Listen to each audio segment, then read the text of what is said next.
บรรยายอะไรฟังเสียงเอาเด้อบุได้ประเทศตกนะ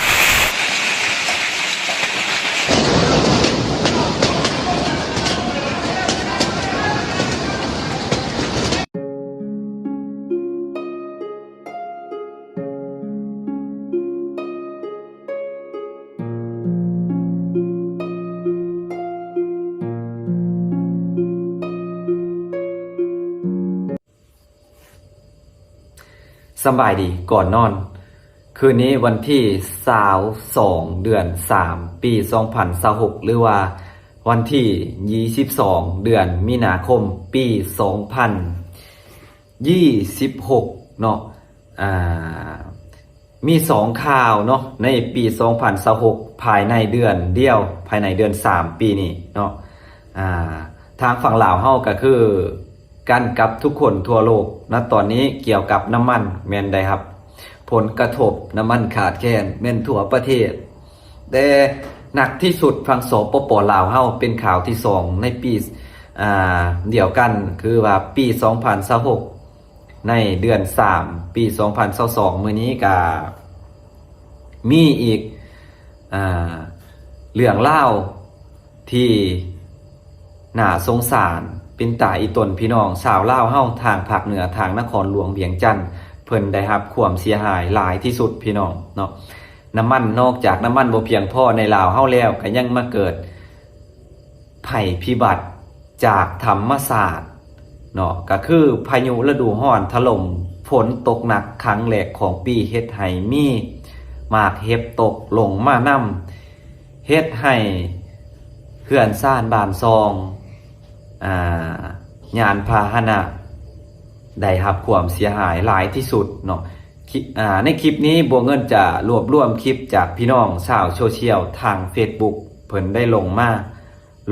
ทางเพจแล้วก็พี่น้องบางคนก็สิได้เห็นบางคนก็ยังบ่ทันได้เห็นเนาะถือว่า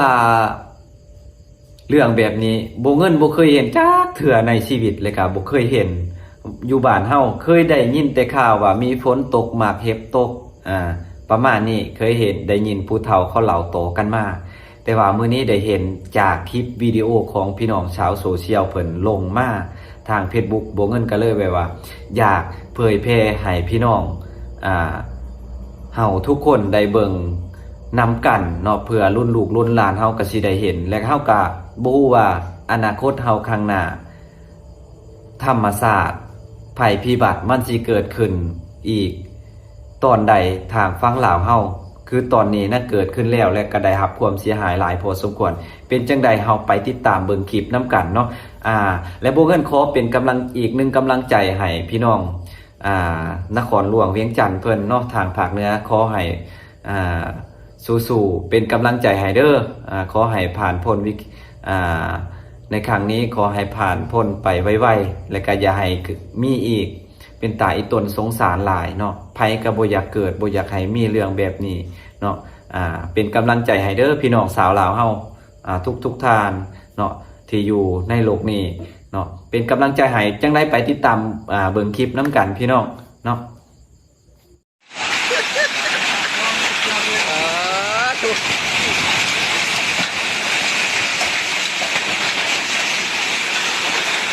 เกิดมาก็เคยเห็นดีเนื้อนี่น้องเลยตาย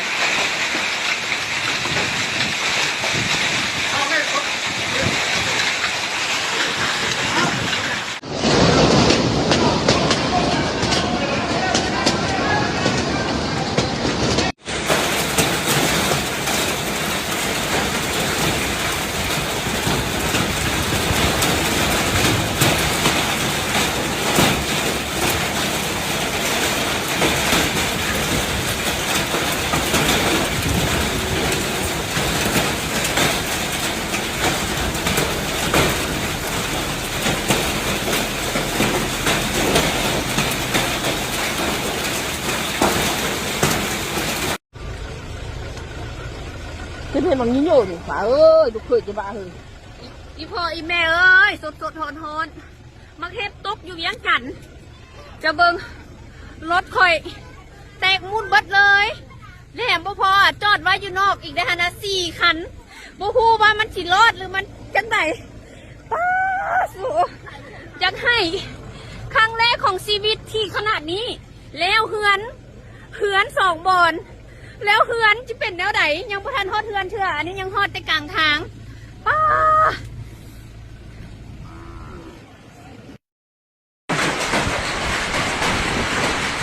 โอ้บักยากรวยเด้บักยากอยู่ไหนบักยากว้าว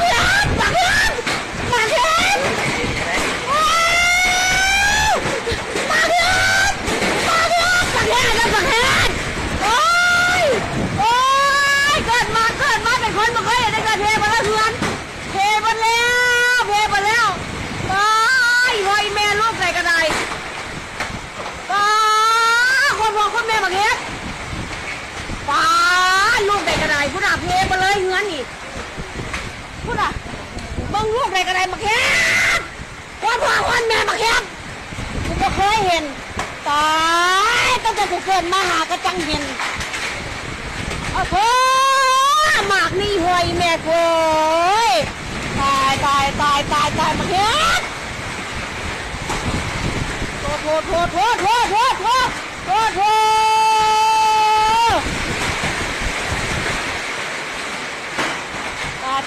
ตายเด้อพายุเด้ออยู่ปักแฮดมื้อนี้น่ะให้กาดหลายตายลูกใดก็มาเส้น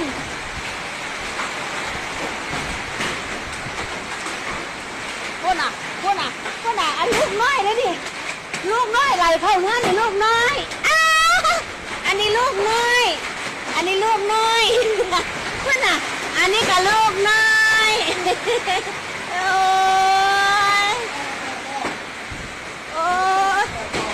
โอ้ยตายกูละเงิดหลายเด้เกิดมาแต่กูออกแม่กูออกพ่อกูมันเลือดตีนชิ้นพ่อแม่กูมากูเลยทุกอย่างแล้วเนี่ยสุมันคนละรุ่นเลยแม่โอ้ทางกระสีเงิน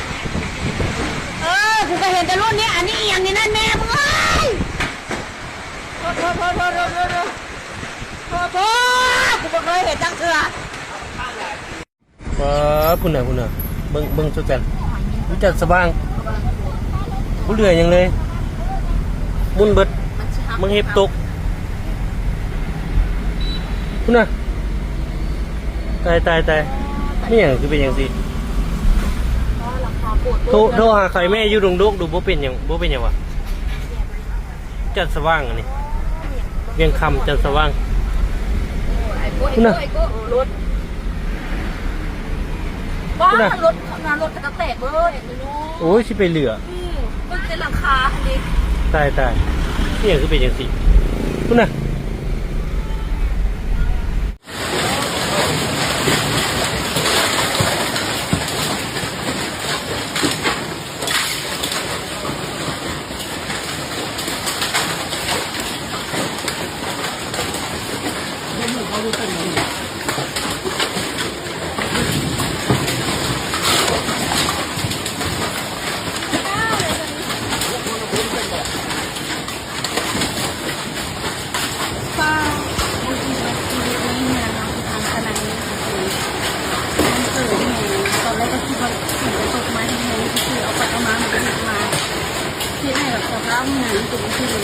โอ้ยเบิดงานกูโคตรแม่งเอ้ยตายยังไงกูจะอยู่จังไงบัดนี้มีเงินอยู่วะบัดนี้มุนมัดงานกูน่ะเอ้ยมันสิมีอย่างโย่บัดนี้เงินใส่เม็ดเงินเฮ็ดซานกูบัดนี้เงินของเอ้ยค่อยเนาะมันเห็บตุกแหงราคายุบเบิดน้ำท่วมเบิดเลยบ่เป็นตาเอาจักอย่าง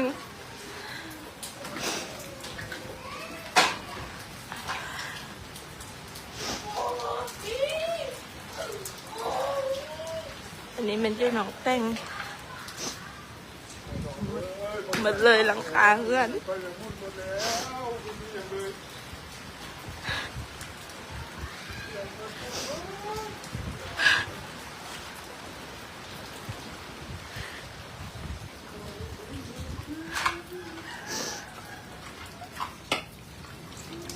นตกมังเห็บ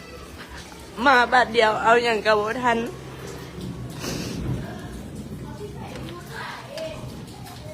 เบิ่ง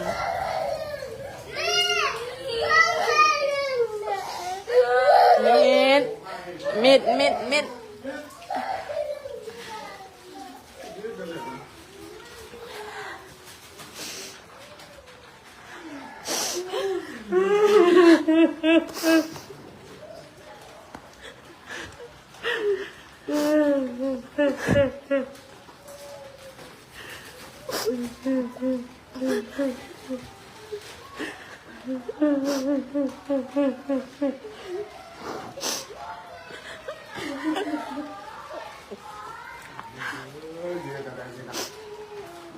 กลางเบิดเนี่ยอยู่หลัง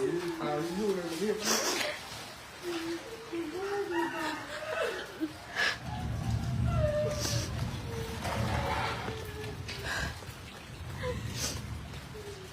พวกเมียนเป็นตาเอาเลยสุดเจ้า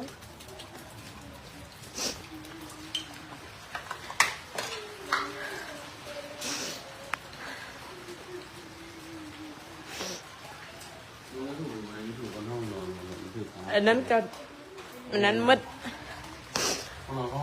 ข้าวหอมกับเปียกเผือกมัด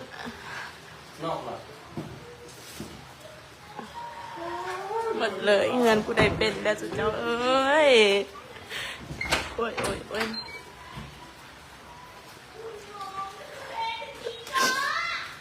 กูคือโมฝันว่าจะมาเจอกับตัวเองเป็นสิละเนาะ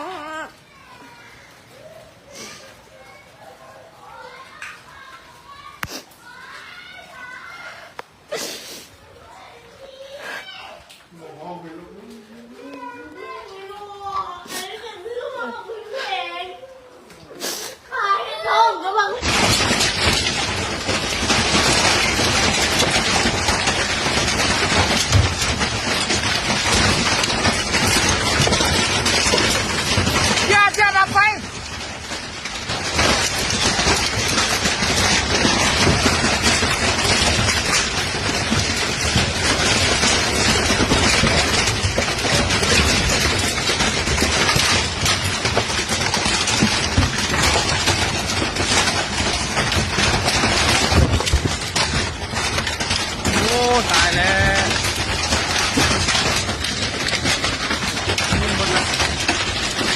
เบิด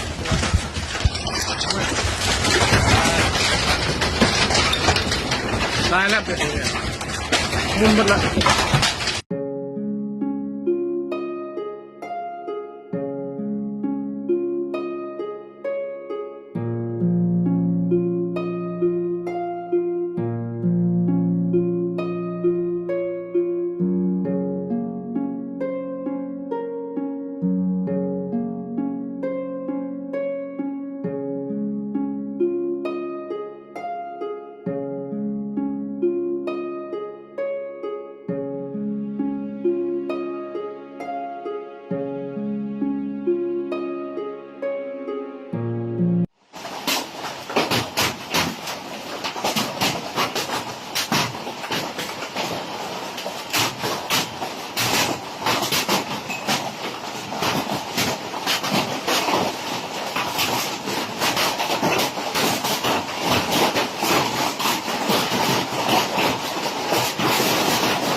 บูเหลือสิ้นดีเลยมาบาทเดียว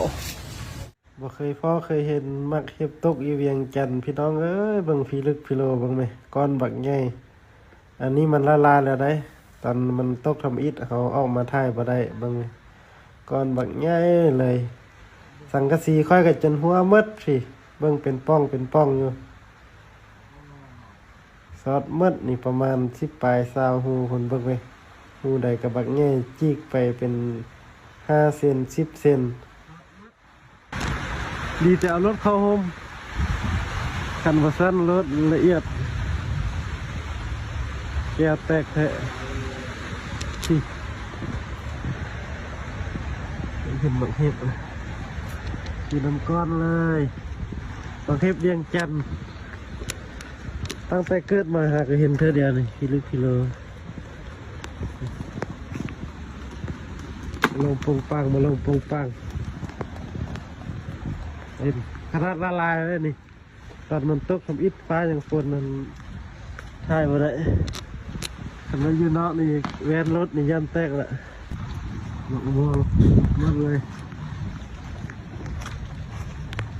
มองเงียบดิบก็คือมากสุกเลยเกือบหมดอ๋อเบิ่งมองค่อย15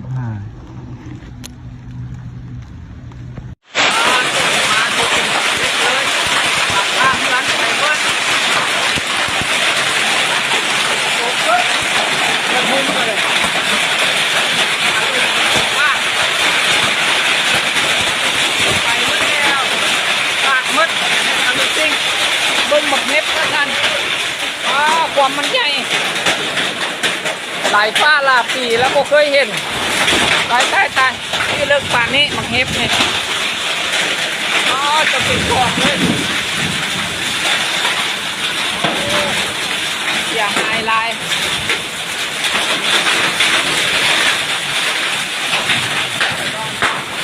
ไทยเลยลูกคนไทยเขาตีเอาคนหันโอ้เห็นป่ะก่อนมาแล้วเห็นอ่ะ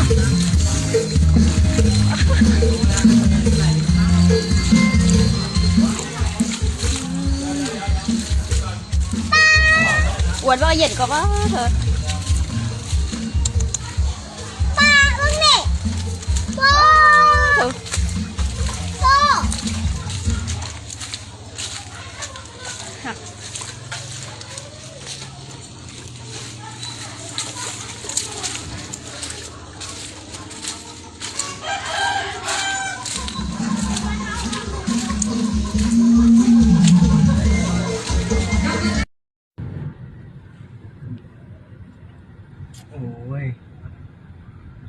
โอ้ยเป็นจังซี่เนาะ หมุนเมิดเฮือนนี่นะเฮือนน่ะทั้งหลังคาทั้งเฮือนนี่พันไปออกไปเบิ่งนอกซ้ำนี่นะ